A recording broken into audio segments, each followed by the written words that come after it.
Amen. May I request everyone to please stand as we read the Word of God found in the Gospel of Christ according to John chapter 4, beginning verse 5 up to 42. And let us read it together.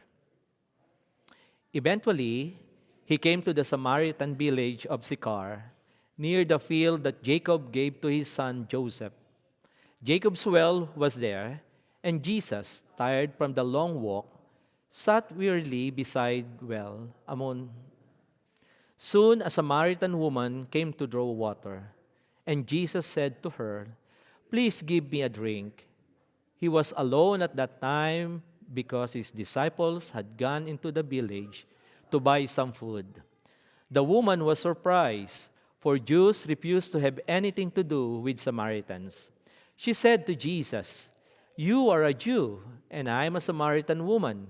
Why are you asking me for a drink?" Jesus replied, "If you only knew the gift God has for you and who you are speaking to, you would ask me, and I would give you living water." "But sir, you don't have a rope or a bucket," she said, "and this well is very deep. Where would you get this living water? And besides, do you think you're greater than our ancestors Jacob, who gave us this well? How can you offer better water than he and his sons and his animals enjoyed?" Jesus replied, "Anyone who drinks this water will soon become thirsty again. But those who drink the water I give will never be thirsty again. It becomes a fresh bubbling spring within them, giving them eternal life." "Please, sir," the woman said, "give me this water. Then I'll never be thirsty again, and I won't have to come here to get water." "Go and get your husband," Jesus told her. "I don't have a husband," the woman replied. Jesus said, "You're right, you don't have a husband, for you have had 5 husbands, and you aren't even married to the man you're living with now. You certainly spoke the truth." "Sir," the woman said, "you must be a prophet. So tell me, why is it that you Jews insist that Jerusalem is the only place of worship, while we Samaritans claim it is here at Mount Gerizim, where our ancestors worship?"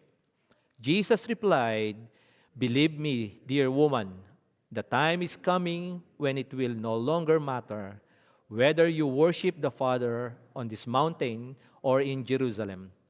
You Samaritans know very little about the one you worship, while we Jews know all about him, for salvation comes through the Jews.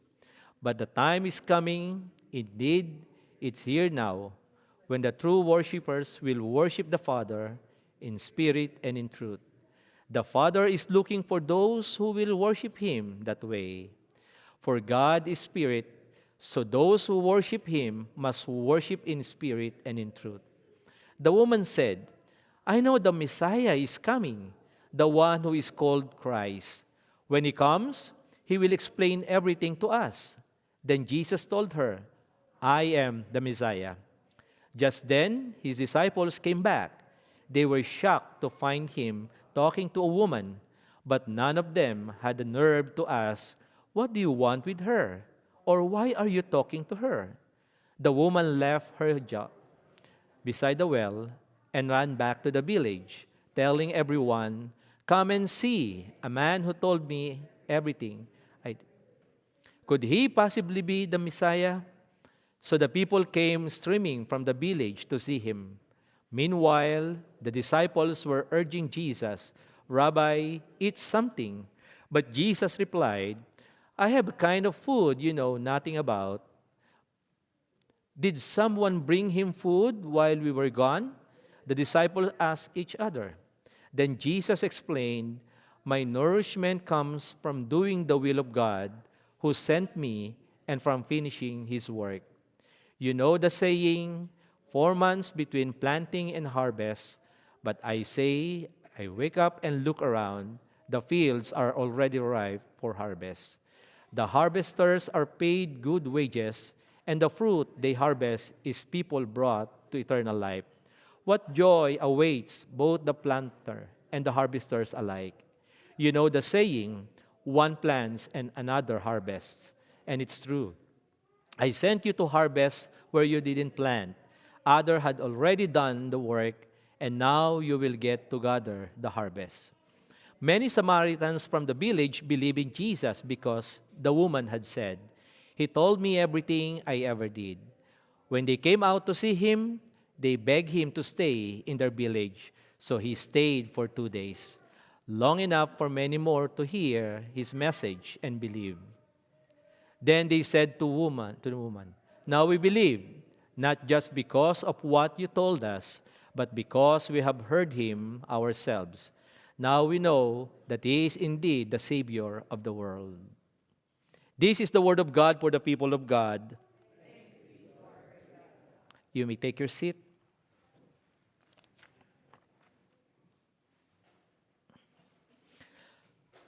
Good morning again. Are you ready to listen to the word of God? Our message this morning is entitled Discipleship Through Encounter and Witness. And the well of grace from encounter to witness. Friends, dear brothers and sisters in Christ and seekers, please pause and still your hearts for a moment. Recall the last time you experienced the real physical thirst. Perhaps following a lengthy summer stroll or after tough work, cycling, or an intense gym session where you neglected to drink water or to hydrate. That dryness in your throat, that all-consuming drive to find a refreshing glass of water, ranks among our most fundamental human sensation. But there's another kind of thirst. Are you aware of that? A thirst that a glass of water cannot reach. It is a thirst for meaning, a thirst for belonging, a thirst to be truly known, and yet still truly loved. Today, friends, we find ourselves in the heat of high noon in Samaria, standing beside an ancient well with a woman who carries that very thirst. And as we journey through John chapter 4, this isn't merely a historical story. It's a reflection of our own lives. We're uncovering the essence of discipleship, a journey sparked by a transformative encounter that ripples into powerful testimony. In our Methodist heritage, we hold that God's grace pursues us long before we recognize our need. Today, friends, let's discover how that grace finds us right at the well. First, the story of the woman in the well is a story of God's timing. It's a prevenient grace in the heart, in the heat of the day, in the noonday. The story starts with Jesus traveling from Judea to Galilee. The text says something unusual. He had to go through Samaria. There were other ways to get there, but most Jewish people back then would take a longer route to avoid Samaria, a place where people didn't get along because of an old argument about race and religion. But our Lord Jesus had to go to that place because for him, grace works on its own timing, not always what makes sense to us. Our founder, John Wesley, the Methodist movement, spoke often of prevenient grace, the grace that comes before. And prevenient grace is the love of God that pursues us when we were lost, that sits by the well, waiting for us before we even decide to show up. Think about the woman who comes to the well, friends. She arrives at noon, when it is hottest. Most women came early in the morning together to talk and help each other. She comes by herself during that time. She is carrying more than just a water jar. She is carrying the pain of what people think of her, the hurt of being alone, social isolation, shame or avoidance of others, a life down by broken relationships and tiredness of a hard life. At that moment, she expects just another difficult task. But instead, she meets God there. Friends, this is exactly when Jesus arrives. God meets her not when life is comfortable, but in the heart of her loneliness and struggle in life. And you know what?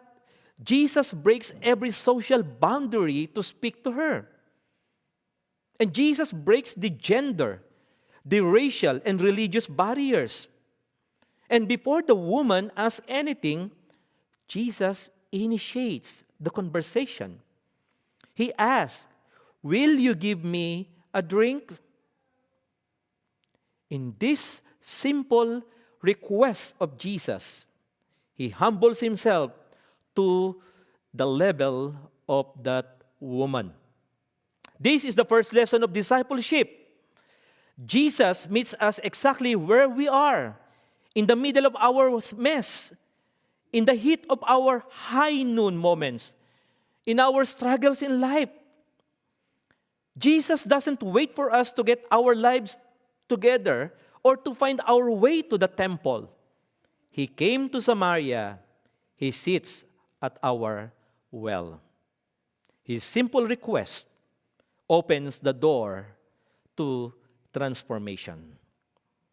Prevenient grace means God seeks us before we seek Him.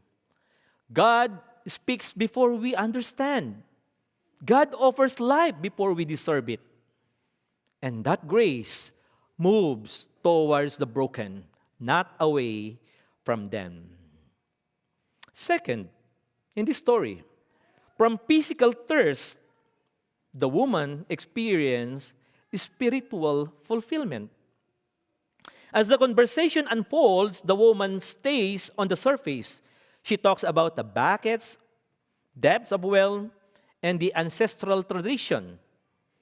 "Are you greater than our father Jacob?" she asks with a hint of skepticism. Sometimes we do this, right? When God tries to speak to our hearts, we focus to logistics. We talk about our busy schedules. We talk about our achievements. We talk about our bank, our participations in different organizations. We talk about our church committees. But friends, Jesus gently redirects her. He says, "Everyone who drinks this water will be thirsty again. But whoever drinks the water I give them will never thirst." Following Christ starts when we see that our jars are empty. Our jars are empty. Because Jesus offers her living water. In our Methodist heritage, in our tradition, this is called the justifying grace. Friends, the moment we see we cannot fix ourselves and we accept the gift of God gives us, that is justifying grace. Jesus changes the talk from her need for water to what is happening deep inside her. He mentions her past, her 5 husbands, and the man she lives with now. Notice, friends, however, that Jesus doesn't do this to shame her. He doesn't point a finger. He holds up a light. He shows her that he knows her completely. Friends, to be a disciple is to stand before Christ and realize Jesus knows everything I've ever done, and He is still here, willing to talk to me. That is the heart strangely warm that John Wesley spoke of, the realization that I am loved, not because I am good, but God is good. Do you believe in that? God is really good. That is the experience of John Wesley. Third, what happened to the woman? He leave her jar. And leaving the jar, it is the evidence of encounter with Christ. Then, friends, comes one of the most beautiful sentences in all of the Scripture. After Jesus reveals himself as the Messiah to the woman, the text says, then leaving her water jar, and the woman went back to the town. Friends, don't miss the significance of that jar. That jar was her livelihood. It was her reason for being at the well in the afternoon. It was her security. But in the wake of her encounter with Jesus, the jar became an anchor she no longer needed. She left it behind because she had found a source of water that she didn't need a bucket to carry. Friends, what is the water jar you are holding onto today? Is it a past mistake that you used to define yourself?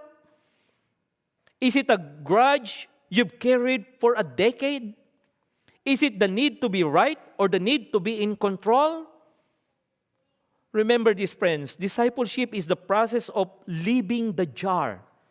It is the practical act of saying, what I found in Christ is more important than what I was using to survive before I met Him.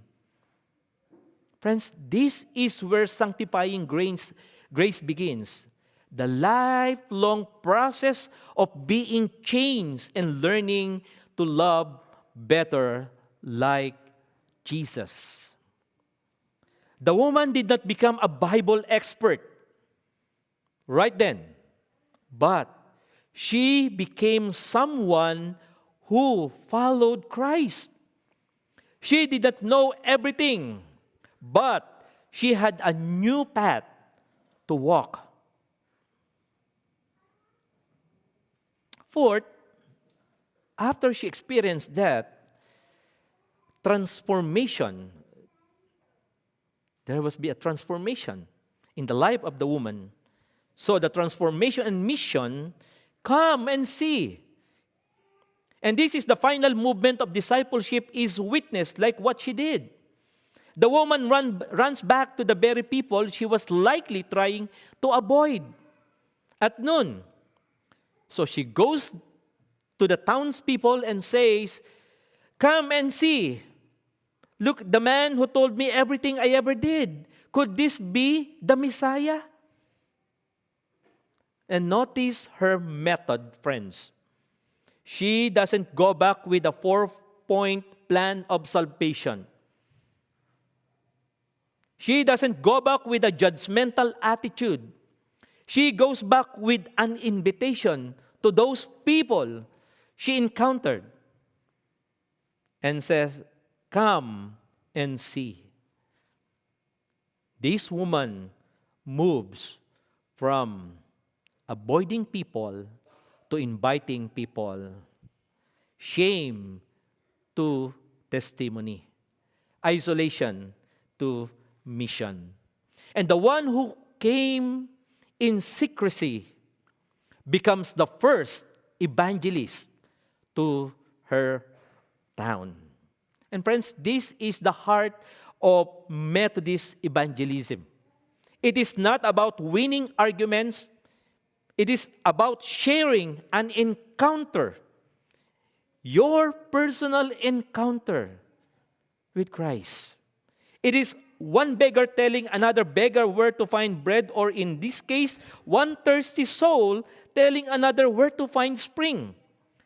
Practical discipleship means that our lives become a signpost. And I think of a woman in a small congregation who spent her life quietly and assumingly. But every time someone in the neighborhood was in crisis, she was the first one there with a loaf of bread and a listening ear. When people asked why she did it, she'd simply say, "Because someone once sat with me when I was thirsty." That is the witness of the Samaritan woman. And the text tells us that many Samaritans believed at that time because of her testimony.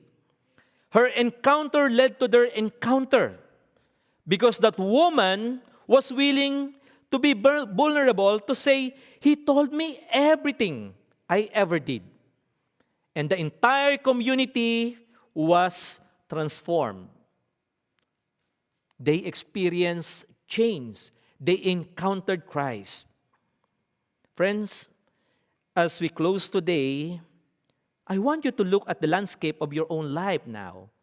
Perhaps you feel like you are in a Samaria right now, a place of transition, a place of tension, or a place where you feel like an outsider.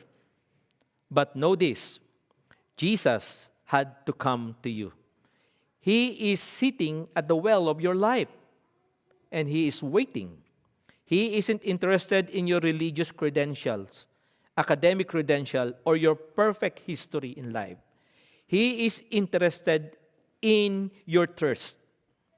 Friends, discipleship is not a destination we reach. It is a relationship we inhabit. It starts with an encounter, letting Jesus look you in the eye and tell you the truth about yourself in love. It continues as we leave our jars, letting go of the things that no longer serve our souls. And it finds its fullness in our witness. Going back to our families, our workplaces, our neighborhoods to say, I met someone who changed everything.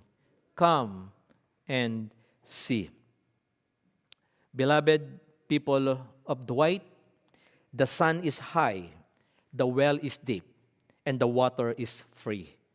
May you drink deeply today, and may you never be the same again, because we have Jesus, the source, our living water. Amen and amen.